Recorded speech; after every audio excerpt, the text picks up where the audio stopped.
there's so many ugly sides, especially in those big companies, that just like, I mean, if it's really your dream and you're willing to like suffer for it and you think you can handle it, then, you know, but by all means go ahead. Like, mad respect to you, because I know, like, I sure as hell would not be able to.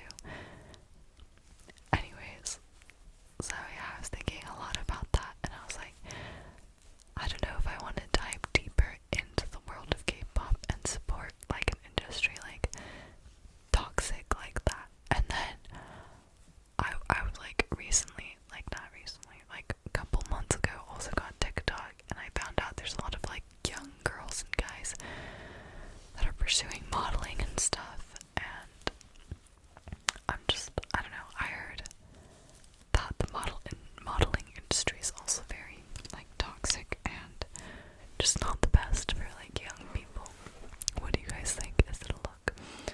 And yeah, so I don't know, I feel like before you get wrapped up in the luxuries and like how these kinds of jobs are portrayed in the media, you should think about like, you know, that stuff. Yeah, so just anyone who's trying to go into those industries should be aware of it, and then if you're like educate yourself on what the industry like is like, and then, you know, you accept that like risk and you go into the industry, then like that's a good idea. But if you're just like, you think like being an idol or being a model is just like, you know, rainbows and sunshines and stuff, then I highly recommend that you don't pursue that. Yeah. I just like, I've heard that models and stuff like are some of the most like insecure people, because they're constantly being judged and like told that they're not good enough, or parts of them like aren't good enough. And I feel like that's a lot to take in, and it kind of sucks. So yeah, I don't know how they do it, man. I feel like I sure as hell could not. Not that I have the initial talent or looks to do so, but that's a thought that occurred to me recently. Just about like, I don't know, those two industries and how there's like so many dark sides to it that people just turn a blind eye to, and hopefully will be brought more to light in the future. One can only dream, right? I'm just gonna live my normal life, getting a normal job and doing YouTube on the side. Yeah. So that's the plan, guys. Anyways, that's my thoughts on that. Like, I don't know. I worry for some of those young boys and girls who don't know enough about these industries and make it their dream to be a model or to be an idol. Especially with K-pop like becoming more popular and stuff. I'm like, boys and girls, there's so much you don't see behind all that beautiful like aesthetics and makeup. Like so many sleepless nights and like idols, like being judged by the media like they're only human, drives them insane. Like even like there's been little changes. So I know there was like two idols, like relatively popular idols. I think it was like Jun or something like that, or Jones something, and Sue. Oh my god, I'm so sorry. Like, I did not sue me. Anyways, I'm so sorry. Like, I wish I knew their names. There are two idols who committed suicide. Is that okay to say in an ASMR video? I guess this is supposed to be like deep introspective.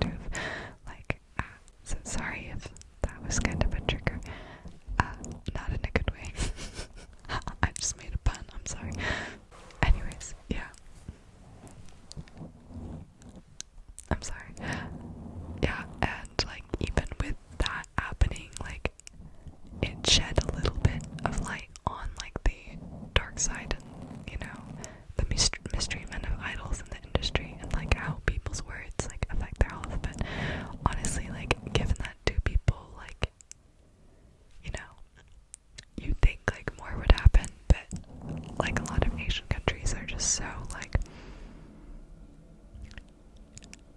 conceal, don't feel, don't let it show, kind of like, you know. So they like sweep a lot of issues under the rug and just like, you know, I mean, like there's always a problem no matter what country. So that's one of Korea's problems, I guess, and a lot of other Asian countries, as a matter of fact. Unfortunate, but true. Anyways, that's that. Let's move on. What's another topic I want to talk about?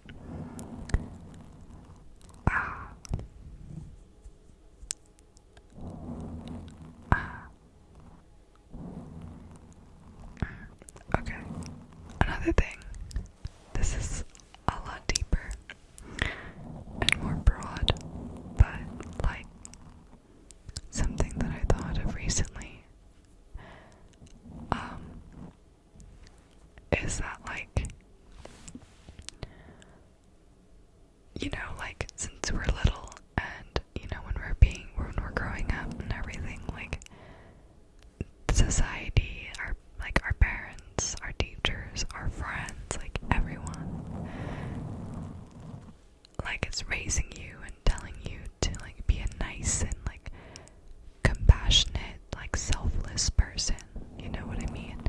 Like, at least the way that I was raised, I was taught to be like, you know, selfless, nice, caring, to like care for other people and like their emotions and, you know, be empathetic and sympathetic and, you know, stuff like that. Like society deems that as the correct way to be, and I followed that like for so long.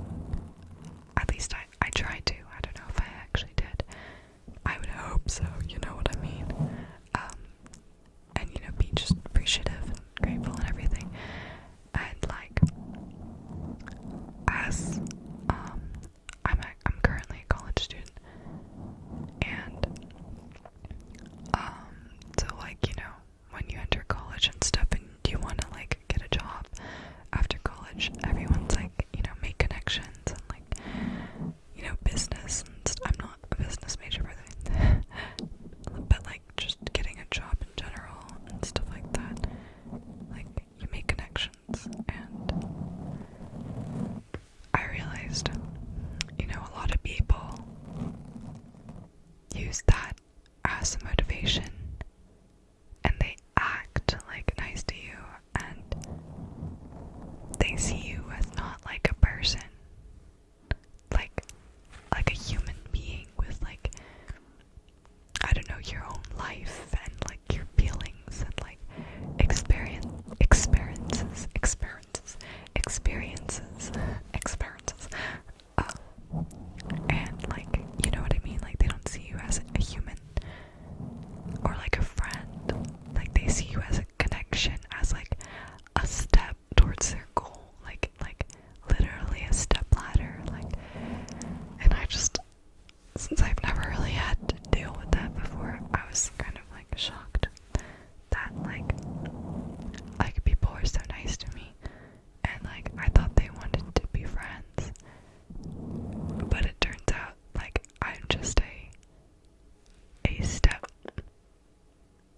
on their way to their goal and just like another tool in their toolbox or something like that. And like it just feels like, you know, you have to be really fake. And like, you know, my whole life I've been told to be like genuine and like, you know, to care for those who you, like only those who you really do care for, and to not like waste time on people who don't deserve it. And like people that have wronged me and like stuff like that. Or just like, you know, in general. But like then like there's people on the business side of things like telling me to like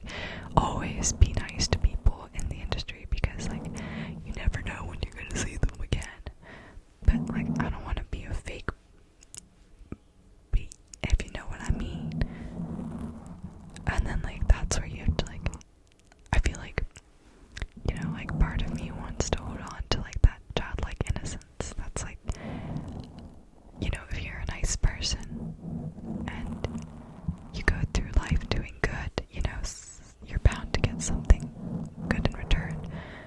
But, like, at least in terms of monetary success and, like, status, you know, what society deems as successful, you can't really be, or I shouldn't say you can't, but it's incredibly hard to be successful unless you have the courage, to put it nicely, to, like, step on people and, like, step on people to get ahead in life. And, like, you can't be selfless if you want to, like, succeed. Like, because if you're selfless and, like, passive and stuff, then people are just gonna push you out of the way and, like, you know, use you as a stepping stone, a step ladder to their own success. Like, if you're the only person being selfless, no one's gonna look out for you, you know, no one's gonna be like, for example, person A is super nice and super selfless, and they work really hard at their job, and person B, you know, he works okay, you know, he gets his job done,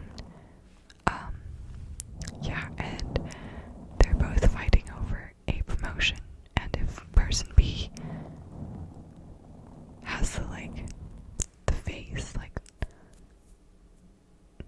to, like, go up to person A and be like, oh, I, like, really need this promotion, like, you know, blah, blah, blah, and whether it's truth or not, like, person A would probably just let person B get the promotion, because they're like, oh, you know, it's okay, they need it more. Even if person A is more qualified or works harder, they might, like, not fight for that promotion. Like, you can only get so far if you're kind. Like, yeah, so to sum everything up, essentially, it's like, you know, we grow up and society tells us to be kind and nice and caring, but in reality, like, if you want to be a good person and to be nice and kind, like, the same society that told you to be nice and kind will step on you and push you aside to be nice and kind, push you aside to be successful. And in the end, like, the only benefit to being nice and kind is, like, I don't know, to benefit others. And it kind of feels like that. So, yeah, it leaves me thinking, like, why do we have to be nice and kind if it's, like, so detrimental? And, like, again, you can be, like, nice and kind, like fake, you know, like, doing it for your own good, or you can be genuinely nice and kind, like, you genuinely care about others and you want, like, good things to happen to them. Those are two different ways to be nice, but, like, the genuine, like, niceness is quite detrimental to the nice person, I think. So that's my existential crisis about niceness. And, like, regardless of that, I still want to be a nice person and to be a good person and care about people. Because, like, I don't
people, like, in America, you know, when you see someone you know, they're like, oh my god, how are you doing? But like, 90% of the time, they don't care, like, about how you're doing or your day or anything. It's just like out of politeness that they're asking, you know, like if your mom asks you, how was your day? Like, you know, she genuinely, like, is curious about your day and she cares about you. But, like, if some random B-word at Target is like, hey, how's your day? And, like, asks me, you know, I don't know. I mean, like, I know that it's, like, politeness, but, like, that's not that bad. Like, how are you is, like, fine. But, like, when I was working at Target, my managers and my coworkers, they would, like, act, you know, like they cared about me and, like, ask me things, or, you know, just say things like, you know, if you need anything, if you ever need anything, you know, just let me know, and, like, blah, blah, blah. But, like, when you actually had a question or you needed them to help you with something, they would, like, pass you to a higher up. So, like, if I had a problem, you know, like, with my schedule, I'd ask, like, a coworker, like, oh, what do I do? And they're like, oh, I don't know, ask the current, like, head of shift. And then ask them, they're like, oh, I don't know, ask the general manager. And they're like, oh, I don't know, ask the, like, the director of this, like this building, or, like, whatever. And I would just be, like, tossed around, and, like, they wouldn't even give, like, an effort to help me. You know what I mean? And, like, like, their politeness and, like, hominess that they try to give off at Target. I can say that I don't work there anymore, so I can trash talk them. And, like, obviously it's not just Target, it's just something I noticed working at, like, a very Caucasian heavy job area. Because I've worked at 2 other places before. One was also with a lot of white people, but I really liked them. And the other one, I worked with all Chinese people, and, like,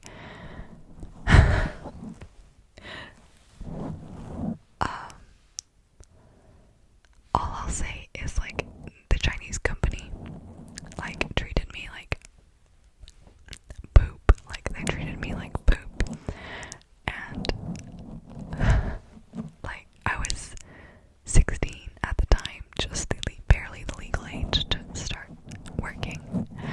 And they would make me work, this is my summer break, by the way, they would make me work 6 days a week. And, like, if you ask them to cut it down, my brother worked for the same company, and if you ask them to cut it down and you had, like, a legitimate reason, they would be like, okay, you don't have to work 6 times a week, you can work 5 times a week. And I worked 6 days a week for 6 hours every day as a 16-year-old during my summer. And, like, I remember once they scheduled me, like, it was like an average of 6 hours a week. It wasn't very consistent. They scheduled me for 9 hours once, and they scheduled me for, like, 8 hours another time, which is actually illegal because I was 16. But whatever. Anyways, that was a side thought. Yeah. But, like, the coworkers were super, like, caring people, and, like, they genuinely, like, cared about me, and they wanted to help me. And, like, in return, I wanted to help them, you know. So, like, there was this grandma who, like, basically taught me how to do my job, and she was super, super nice. And, like, you could tell, like, she cared for me as if I was her own, like, her granddaughter. And she'd, like, give me, like, that classic, like, Asian grandma life advice. She's like, my grandson is a pharmacist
she was also like really nice to me, and like, you know, they appreciated that like I was hardworking and I'd like come to work on time every day and do my job well, and you know, all that.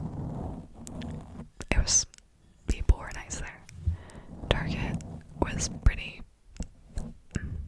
The only good thing about Target was they paid me a lot and they were more flexible with hours. I didn't have to work like 36 hours a week. And they had good employee benefits, like discounts and stuff. Yeah, but other than that, dealing with like Karens, dealing with like it was even annoying to see like white moms like interacting with each other. I don't know. Maybe I was just cranky or something. But I don't know. And also, maybe I'll do like a rambling story about my Target experience, but I'm Asian, you know, obviously. And I was working at Target. I think I was the only like female. No, that's not true. I was one of the only Asian female workers at my branch, my Target store, whatever. And this old white man, like, apparently filed a report, like, a complaint about me. And, like, this was during the pandemic, by the way. So, like, we had masks on and stuff. And, like, he filed a report about me saying that I wasn't happy enough when I was scanning his groceries. And I was like, he said I was not happy enough. I was rude because I wasn't happy enough. And I was like, and my manager, who was like this older Cantonese lady, and she went up to me and she's like, so Sunny, like, you got a complaint filed about you. Yeah, they said you weren't happy enough, but, you know, I honestly think they're just racist. And I was like, thank you. Bless your soul. It's always the Asian people that, like, come through and they're like, I got you. Like, I care about you. Don't you worry. I have, like, so many Target stories. I might, like, I don't know. But, like, essentially, they don't care. And, like, I don't know. There's some great, like, I'm not being racist, I'm not saying white people are trash, but it's just like a cultural difference, I guess, like, you know. But also, that old white man definitely ticked me off. Yeah, he filed a complaint, and like, we were wearing masks and stuff, and I usually, like, if you know me in real life, I'm always smiling, and I'm like a pretty, like, bright, cheerful kind of a person in real life. You know, when you meet me, especially if I'm like doing customer servicey stuff, you know, for you. And like, I was smiling under my mask, but my eyes, like, are usually when people smile, like, you know, like white people, their eyes are like this big. And when they smile, then their eyes go like that. But my eyes are always like this, so you can't tell if I was smiling. And I was like, my manager literally told me, she's like, when you see, like, especially old white men, make your eyes very, very, very squinty so they know that you're smiling. I almost died. It was so funny. But yeah, I was ticked off. And that same day, I think it was because, like, I don't know, I was like, I think I ate something bad, and like, I was just very, like, uncomfortable. It was really hot in my Target, and I, like, passed out at work. And like I told you, like, no one cares about me, like, straight up, no one cared. And I passed out, like, in front of a customer. Like, I knew I was gonna pass out because I've passed out before. And so I was like working, and then I told the customer that I was helping, I was like, sorry, I think I'm gonna pass out. And then I kneeled, like, on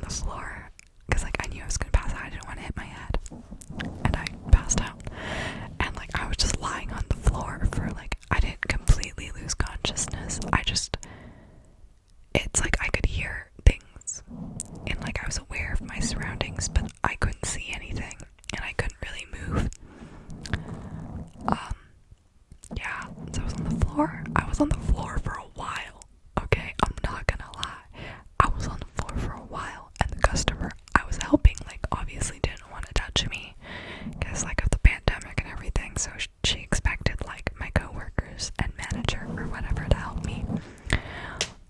And mind you, my register was right in front of customer service, so they could totally see me. And so I passed out on the floor for, like, quite a while, and the customer was just like, oh my god, like, someone help her, and no one came for a solid, like, minute. I was on the floor. Oh, yeah.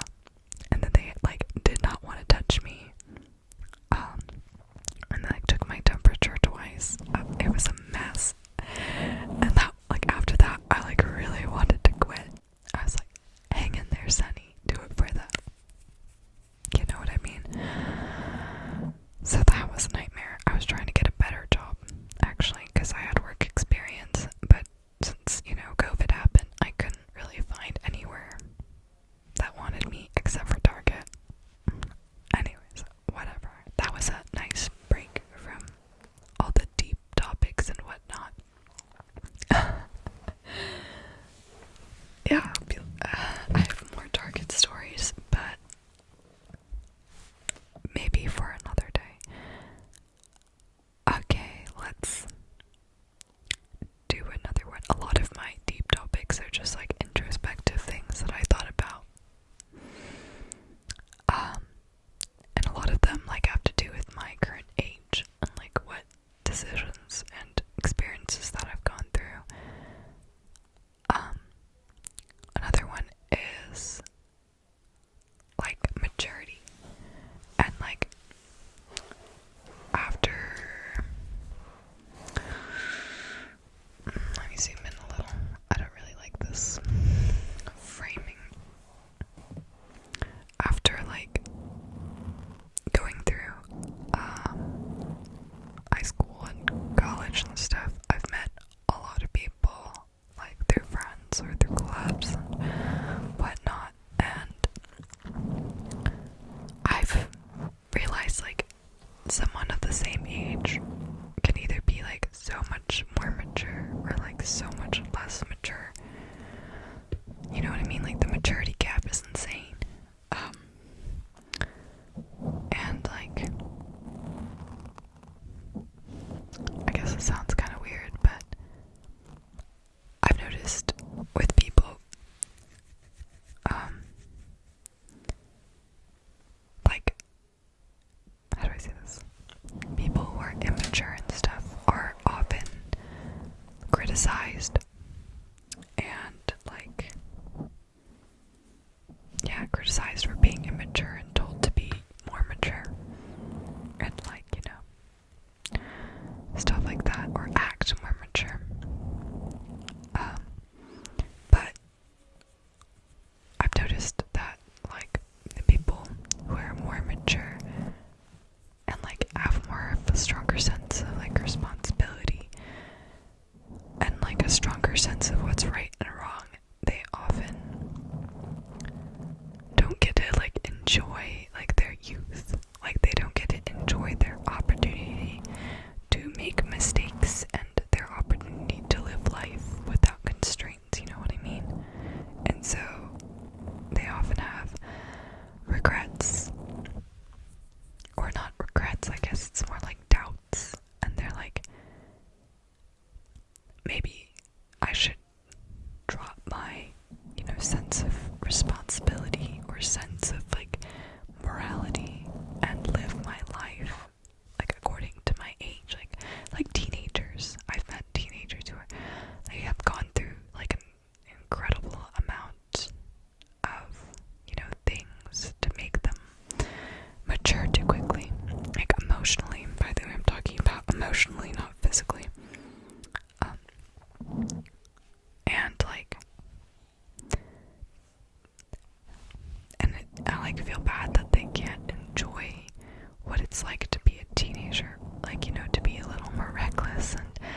the same time, like, for example,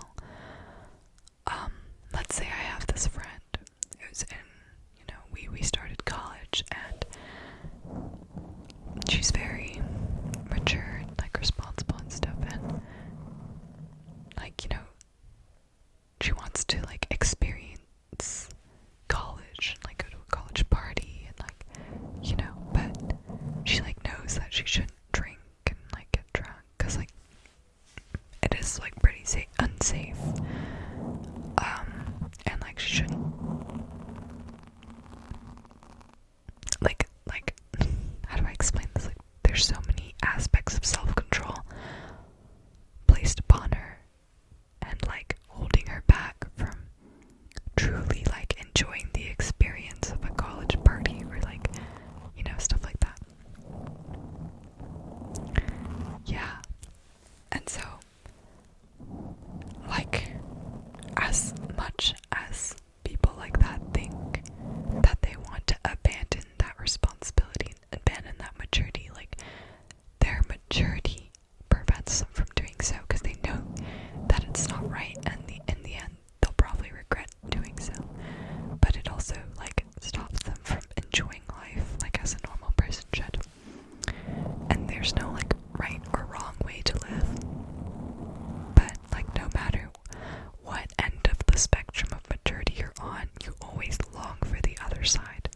Like, immature people are constantly criticized and told to be more mature, like the mature people, but the mature people want to live, and especially younger mature people want to live like their youth, like youthfully, and have fun, and in that sense they want to live more like immature people without so much weighing down on them. Like, you're not supposed to feel like the weight of the world until you're, like, at least after college. I don't know, like, that's just how it feels to me. Like, I wish, yeah.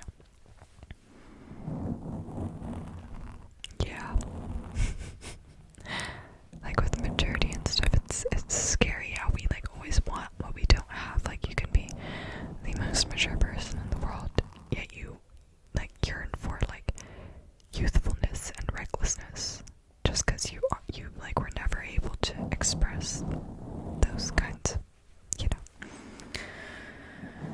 anyways. So yeah, growing up too fast sucks sometimes, because you feel like you missed out on, like, youth and, like, fun, and you can't, like, bring yourself to have that fun. Anyways, I think there's one more topic that I want to talk about.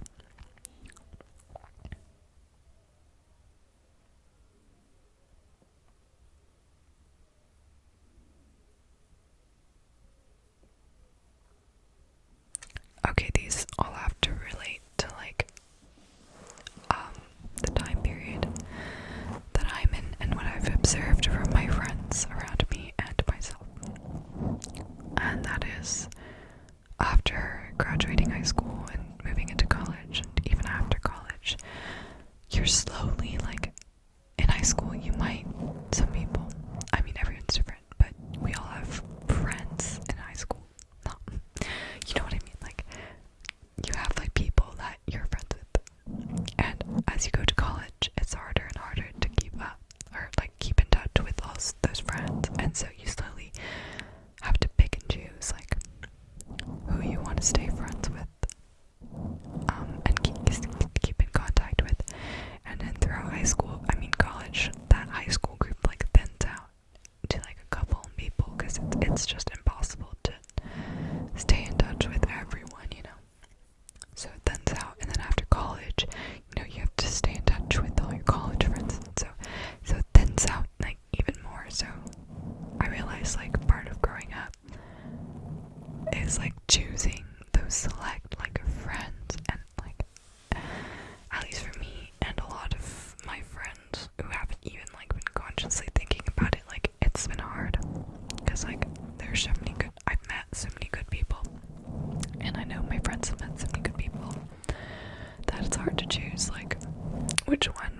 we want to like let go or which ones we want to keep. Like it sounds weird to put it like that, but essentially that's what it is, right? And it just kind of sucks. I wish I didn't have to choose, but yeah, I'm trying my best. And another thing is like there's so many like choices that we have to make at this age. Like, for example, not only like your friends and who you want to be friends with, like your values and stuff, you know, you're still developing your values, and on top of that, like people expect you to choose like what you want to do for a living. Like personally, ever since like my sophomore year and kind of my freshman year of high school, I always knew I wanted to go into like STEM. And I really liked baking, so I naturally chose food science to pursue. And I was like, this is gonna be perfect for me. Like, I know this is the career that I want to do, at least for a lot of my life. And like, I'm still pretty confident that that is the kind of career I want to pursue. But there's like a little voice in the back of my head that's like, what if? What if? Like for me, I was choosing between becoming like a professional translator, because I really have like a passion for languages and stuff, or becoming a food science related job. I don't want to say specifically because like our industry is so small. I don't really want to put it out there. Yeah. Anyways. So like, you know, recently I've been really like thinking like, is this really what I want to do for the rest of my life? And like, well, will it make me happy? You know? So, yeah, I feel like a lot of people my age are struggling with like choosing between like financial stability and like a dream job or career, or like even just choosing a career in the first place is really hard, or like what they want to do with their lives. I don't know if we have a lot of the same audience, but Sunrise ASMR has talked about this in her videos, and like being confused about like what she wants to do with her life. And I feel like a lot of people, I'm assuming that we're similar in age, like that are around her age, struggle with the same like doubts and concerns and thoughts. So it's truly a very like decisive time in our lives. And on top of that, like I didn't even mention this because it's not really a thing that I think about a lot.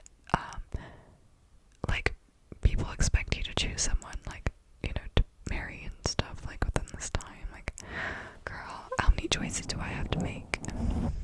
Anyways, it's truly like the years of choices. Like, it's so much pressure in its own way. It's kind of overwhelming, but I'd like to say I handle it pretty well. But I do have those, you know, deep thoughts once in a while, just thinking about stuff. Yeah, that's all the things that I prepared for today. I think it's a pretty long video, so maybe I'll edit some stuff out if it's too personal. But I think I did a good job trying to keep that at a minimum. Anyways,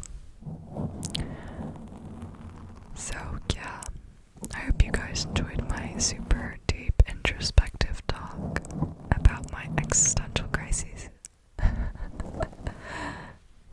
I mean, not only mine, but like thinking in the shoes of my friends and just things that I've observed throughout my life.